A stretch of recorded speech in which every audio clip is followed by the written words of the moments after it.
दोस्तों, भारतीय क्रिकेट में अभी जो खबर आई है उसने पूरे देश में सनसनी मचा दी है। क्योंकि अफ्रीका के खिलाफ 3 मैचों की वनडे सीरीज के लिए टीम इंडिया का खतरनाक स्क्वाड घोषित हो चुका है। और इस बार जो सोशल शेर चुने गए हैं उन्हें देखकर हर क्रिकेट फैन के दिल में एक ही सवाल गूंज रहा है, क्या टीम अफ्रीका को उनकी धरती पर धूल चटा पाएगी? हाँ दोस्तों, क्योंकि इस बार कहानी थोड़ी अलग है। नया कप्तान, नया उप कप्तान और सिलेक्शन के 5 ऐसे फैसले जिनसे पूरा सवाल उठने लगे हैं। क्या यह गिल का युग शुरू हो गया है? क्या पंत की वापसी टीम इंडिया के लिए नया मोड़ साबित होगी?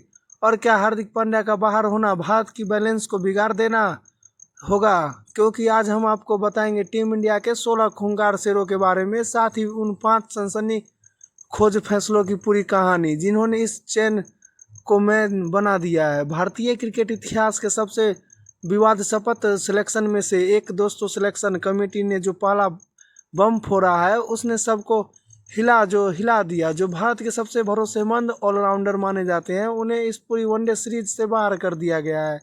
अब सोचिए, अफ्रीका जैसी टीम के खिलाफ हार्दिक का न होना यानी मिड ऑर्डर की रफ्तार में ब्रेक लग जाना। लेकिन अगरकर कमेटी ने हार उन्हीं मानी। उन्होंने एक साथ 3 ऑलराउंडर को दवा खिला है। अक्षर पटेल, नीतीश कुमार रेड्डी और वाशिंगटन सुंदर। तीनों खिलाड़ियों में बैलेंस का शानदार मिश्रण, एक स्पिन ऑलराउंडर, एक मीडियम पेस ऑलराउंडर और एक क्लासिकल ऑफ स्पिनर। ये तीनों मिलकर अफ्रीका की ज़मीन पर वो काम कर सकते हैं जो अकेला हार्दिक भी शायद न कर पाता है। दूसरा फैसला दोस्तों, ये वो फैसला है जिनसे पूरे देश में फैन और छेड़ दी है। ऋषभ पंत की धमाकेदार वापसी हो गई है। अब जब पंत वापसी की है तो मानो पूरा देश भावुक हो गया है। लेकिन दोस्तों, हर वापसी के साथ एक बलिदान भी आता है और इस बार वो नाम है ईशान किशन। किशन के फैन सोशल मीडिया पर कह रहे हैं कब तक किसान को बेंच पर बैठाया जाएगा। वो खिलाड़ी जिसने आईपीएल और एशिया कप में विस्फोटक मचाई, वो फिर से बाहर। लेकिन सिलेक्शन कमेटी का जवाब साफ है, पंत फिट है, पंत फिनिशर है और पंत टीम इंडिया के भविष्य है। इसलिए दोस्तों, अब विकेट कीपिंग स्लॉट में सबसे बड़ा मुकाबला होगा पंत बनाम राहुल। दोनों ही विकेट कीपर, दोनों ही फिनिशर, दोनों ही बड़े मैच प्लेयर। तीसरा सबसे फैसला, कई अफवाहें उड़ रही थी कि विराट कोहली और रोहित शर्मा को अब आराम मिलेगा, लेकिन सिलेक्टर्स ने सबको गलत साबित कर दिया। जी हाँ, विराट और रोहित दोनों की टीम में वापसी हो चुकी है। ये दोनों दिग्गज अब फिर से साथ नजर आएंगे और मानो पूरे देश का जोश दुगुना हो गया है। सोचिए जरा, जब गिल कप्तान होंगे, रोहित ओपनर के तौर पर मैदान में उतरेंगे और विराट मिडिल ऑर्डर में दीवार बनकर खड़े रहेंगे, तो फिर का गेंदबाजी लाइनअप में पसीने छूट जाएंगे। विराट रन मशीन, रिकॉर्ड्स के राजा, रोहित हिटमैन, बड़े मैचों का सबसे बड़ा खिलाड़ी। चौथा फैसला, टीम इंडिया में इस बार एक नया नाम शामिल हुआ है और वो है यशस्वी जायसवाल। हाँ दोस्तों, आईपीएल में शतक पर शतक ठोकने वाले ये युवा अब वनडे के लिए तैयार है और सिलेक्शन कमेटी का ये फैसला दिखाता है कि भागतार की भारत अब भविष्य की तैयारी कर रहा है। गिल और यशस्वी की जोड़ी या वो जोड़ी है जो अकेले दशक तक भारतीय क्रिकेट की रीढ़ बनेगी। गिल कप्तान, यशस्वी साथ ओपनर, दोनों युवा, दोनों आक्रामक, दोनों तकनीकी रूप में गजब। पांचवा फैसला दोस्तों, इस बार टीम इंडिया में सिर्फ कप्तान ही नया नहीं बल्कि उप कप्तान भी नया है। जी हाँ, केएल राहुल को बनाया गया है नया उप कप्तान। इससे एक बात साफ हो गई कि मैनेजमेंट राहुल पर पूरी तरह भरोसा कर रही है।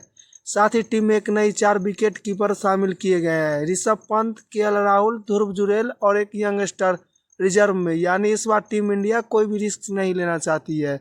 अगर एक चोटिल हो जाए तो बाकी 3 तैयार बैठी हुई है। वर्ल्ड कप की तैयारी पहले से शुरू हो चुकी है। अब मिलिए भारत के 16 खूंखार शेरों से। नंबर 1, सुमन गिल, कप्तान, नई सोच, नई ऊर्जा, भारत की कप्तानी में नई जान। नंबर 2, रोहित शर्मा, हिटमैन, वापस अफ्रीका के लिए सबसे बड़ा खतरा। नंबर 3, विराट कोहली, अनुभव की दीवार जो कभी नहीं गिरती। नंबर 4, यशस्वी जायसवाल, नया तूफान, नई उम्मीद। नंबर 5, केएल राहुल, उप कप्तान, शांत, क्लासिक, भरोसेमंद। Number 6, Rishabh Pant, return of the line. Number 7, Dhruv Jurel, अगली पीढ़ी का wicket keeper, finisher. Number 8, Axar Patel, silent killer. Number 9, Washington Sundar, हर भूमिका में fit. Number 11, Kuldeep Yadav, chinaman का जादू फिर छाएगा। Number 12, Arshdeep Singh, death over का धुरंधर। नंबर 13, हर्षित राणा, युवा आग, स्पीड का तूफान। नंबर 14, मोहम्मद सिराज, स्विंग का स्मराट। नंबर 15 मोहम्मद शमी अनुभवी योद्धा जो आखिरी ओवर तक लड़ता है। नंबर 16 रिजर्व रवि बिश्नोई या उमरान मलिक। कवर अब सवाल, क्या ये टीम अफ्रीका को हरा पाएगी? वहीं अगर बात करें अफ्रीका ओडीआई सीरीज शेड्यूल की, तो पहला ओडीआई रविवार। और क्या यह टीम आने वाली वर्ल्ड कप के लिए संकेत है? कमेंट में अपनी राय जरूर दें।